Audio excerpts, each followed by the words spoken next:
Welcome to Pax Europiana here in front of the Austrian Ministry of Economy, and it's the former Austrian Imperial War Museum here. This is a building where the First World War was waged against Serbia, and I'm here to apologize to Serbia and to call for Serbia and Austria to join NATO and the European Union together.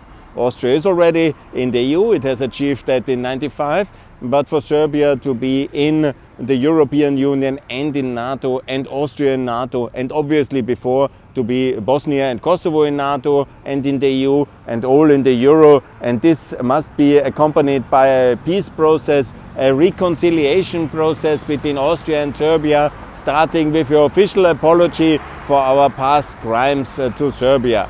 And I want to do that here now. I apologize here for all the crimes done in the Austrian names to Serbia in the 19th century, in the 20th century, and there will be no more, because we will be equal Europeans living under the same roof of NATO and the European Union, having the same currency.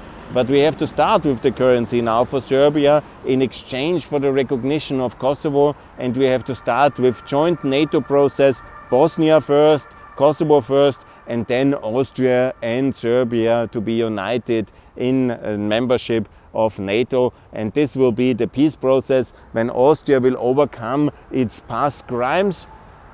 We have done that for the Second World War, but we have not done that for the First World War. We have not really done these apologies necessary for the domination, the occupation, the war of aggression against Serbia, which we committed, and the many crimes during the so-called Golgotha of Serbia until 1915-16. This was terrible what Austria did, and it was a terrible crime. And the Serbs have also committed terrible crimes against Kosovo and Bosnia in the 90s. And this must be a common process of coping with the past, to overcome our historical legacy of brutality, genocide and aggression committed by Austria, by Serbia, and in these terrible phases between 1912, when Serbia started the genocidal campaign against Kosovo, and then the First World War with the crimes of Austria, and then of course the Second World War with the terrible crimes of Nazi-dominated Austria and Germany. Obviously, Austria was already occupied and annexed to Germany at that time, but many Austrians committed terrible crimes as part of the German army and the German power apparatus on the Balkans, and that's of course something we should all be very aware, and this is well documented already.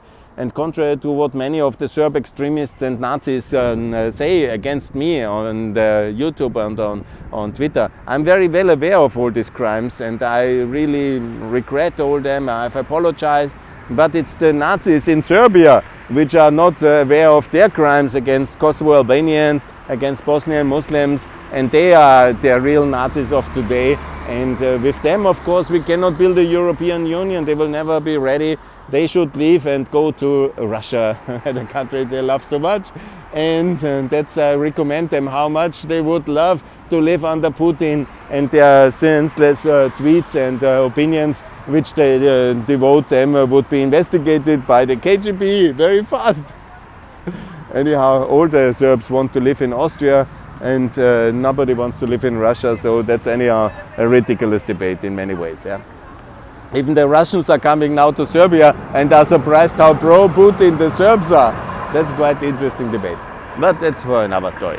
I'm here to apologize and call for peace. I call for peace by joint NATO, Euro and EU accession of all Balkan countries, but the ones who are already in NATO first.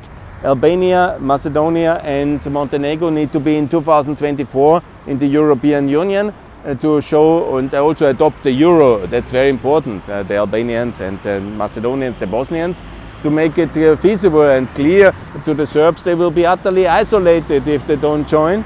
And that's basically the alternative. They can be fully isolated if they want, or they can join the free world. That's the option. Then to adopt the Euro, recognize Kosovo, and do this reconciliation process, which is so important for their many past crimes, and get rid of their own internal Nazis and investigate them very hard for their links with the enemy Russia, and then to clean up the house.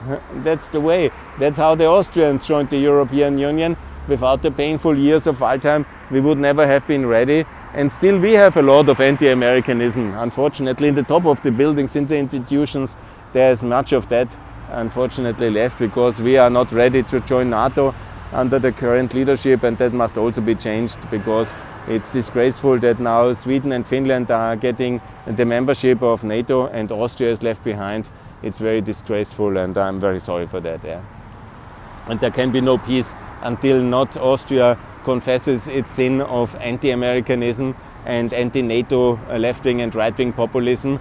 That must be overcome as well, and we are very guilty of the same feelings like Hungary, and we are so guilty for starting the First World War, and we should really get to terms with our terrible past, also in relation to the crimes committed against Serbia in the First World War and before. That is the role model Serbia then has to follow in order to be ready for EU and NATO, because without confessing the past sins, nobody can join the free world fully. And that's the only way for peace.